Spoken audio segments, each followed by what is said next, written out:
ایک گھنے جنگل میں چمپا نام کا ایک چلاک خرگوش رہتا تھا۔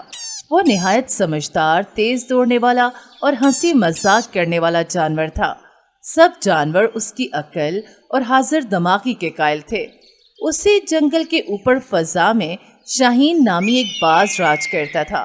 وہ آسمان سے نیچے زمین کو حقارت سے دیکھتا، زمین پر رہنے والے جانوروں کو کمتر سمجھتا اور ہر وقت غرور سے بھرا رہتا۔ ایک دن باز درخت پر بیٹھا ہوا تھا اور نیچے سے چمپا گزر رہا تھا۔ باز زور سے بولا، او چھوٹے کانوں والے، تم زمین والے بس رینگنے کے لیے ہو، پرواز تمہارے بس کی بات نہیں۔ شاہین بھائی، زمین پر دوڑنے کا بھی تو ایک مزہ ہے، ویسا آسمان پر کہاں؟ ارے تم بھلا کیا جانو پرواز کیا ہوتی ہے؟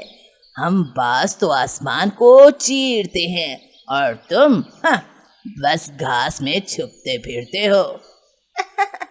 ہو سکتا ہے، مگر کبھی کبھی زمین والے پرواز کرنے والوں کو بھی مات دے دیتے ہیں۔ تم مجھے مات دو گے؟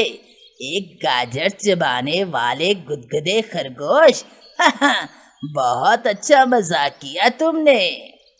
اگر اتنا ہی غرور ہے تو ایک مقابلہ کر لیتے ہیں، دیکھتے ہیں کون جیتتا ہے۔ مقابلہ؟ وہ بھی تم مجھ سے کرو گے؟ ہنسی آتی ہے۔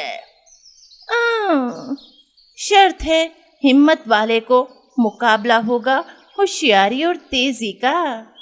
ٹھیک ہے، منظور ہے، لیکن شرط یہ ہے کہ جو ہارے گا وہ جیتنے والے کے لیے ایک دن کام کرے گا۔ منظور ہے جناب۔ اگلے دن جنگل میں اعلان کر دیا گیا۔ سب جانور جمع ہو گئے، چیتا، ہرن، طوطا، الو اور چیونٹی بھی۔ وہ سب بہت حیران تھے کہ خرگوش باز سے مقابلہ کرے گا۔ چیتا بولا، چمپا بھائی، تم نے دماغ تو نہیں کھو دیا؟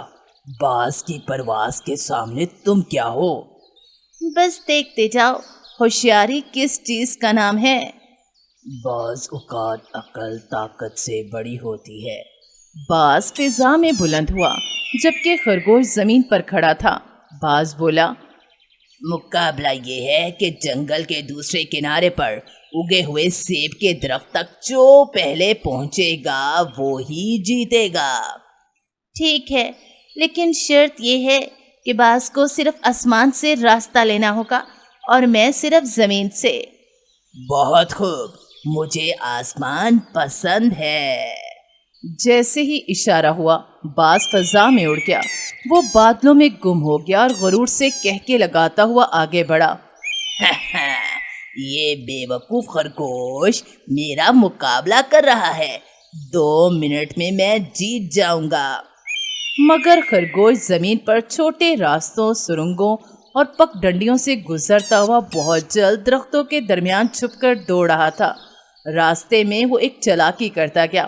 اس نے راستے پر جگہ جگہ اپنا خاص نشان چھوڑا تاکہ اگر باز کو کچھ شک ہو تو وہ کچھ الجھ جائے۔ ادھر باز کو کچھ دیر بعد سمجھ آیا کہ بادل چھا گئے ہیں اور نیچے کچھ دکھائی نہیں دے رہا۔ باز پریشان ہو کر بولا، اوہ، بادلوں میں کچھ نظر نہیں آ رہا، وہ درخت، وہ ندی، کچھ بھی تو دکھائی نہیں دے رہا۔ اسی دوران خرگوش مقررہ مقام پر پہنچ چکا تھا۔ سیب کا پھل اس کے ہاتھ میں تھا۔ سب جانور خوشی سے تالیاں بجا رہے تھے۔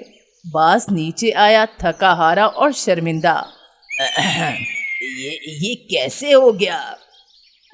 اوپر اڑنا بڑا کمال ہے، مگر نیچے کے راستوں کو پہچاننا اور سمجھنا اس سے بھی بڑا کمال ہے۔ تم نے مجھے شکست دے دی اور میں وعدے کے مطابق ایک دن تمہاری خدمت کروں گا۔